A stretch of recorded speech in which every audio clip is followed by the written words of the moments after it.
Iran ও যুক্তরাষ্ট্রের পাল্টা অবরোধ প্রত্যাহার ও হরমুজ প্রণালী খুলে দেওয়ার কথা বলা হলেও বাস্তবতা ভিন্ন। গুরুত্বপূর্ণ এই নৌপথে এখনও স্বাভাবিকভাবে জাহাজ চলাচল শুরু হয়নি। নিরাপত্তা শঙ্কা সহ নানা কারণে ঝুঁকি নিতে চাচ্ছে না শিপিং কোম্পানিগুলো।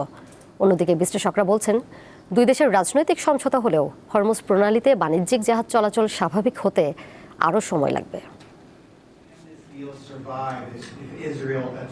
ইরানের সঙ্গে সমঝোতা চুক্তির ঘোষণা দিয়ে গত রবিবার মার্কিন অবরোধ তুলে নিয়ে হরমুজ প্রণালী খুলে দেওয়ার দাবি জানান যুক্তরাষ্ট্রের প্রেসিডেন্ট ডোনাল্ড ট্রাম্প।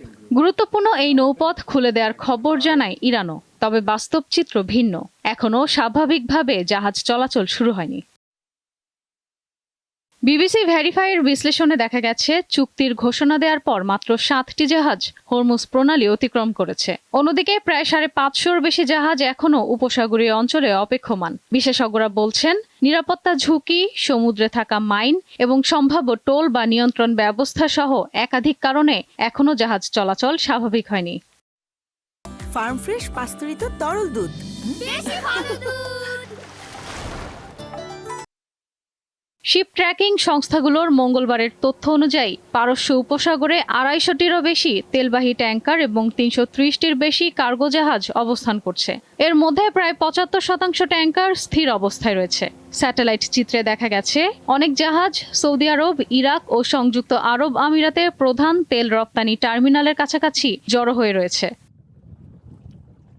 যুদ্ধের আগে হরমুজ প্রণালী দিয়ে জাহাজ চলাচলে কোনো ফি দিতে হতো না, কিন্তু ভবিষ্যতে ইরানের সাথে ওমান যৌথভাবে প্রণালী পরিচালনার সময় টোল আরোপের বিষয়টি বিবেচনায় রয়েছে। বিশেষজ্ঞরা বলছেন, অর্থ প্রদান ব্যবস্থা চালু হলে জাহাজ চলাচল জটিল হয়ে উঠতে পারে।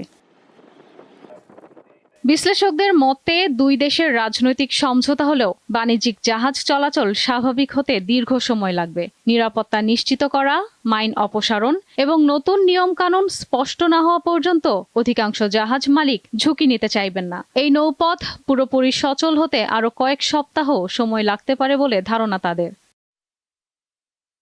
এদিকে যুক্তরাষ্ট্র ও ইরানের মধ্যে চুক্তি হলেও ইসরায়েলকে প্রধান বাধা হিসেবে দেখছেন অনেকে, কারণ ইসরায়েলের একটি পদক্ষেপ যে কোনো সময় চুক্তি ভণ্ডুল করতে পারে, যার ফলাফল প্রথমেই পড়বে হরমুজ প্রণালীতে। ইশরাত সুমা, দীপ্ত বার্তা কক্ষ।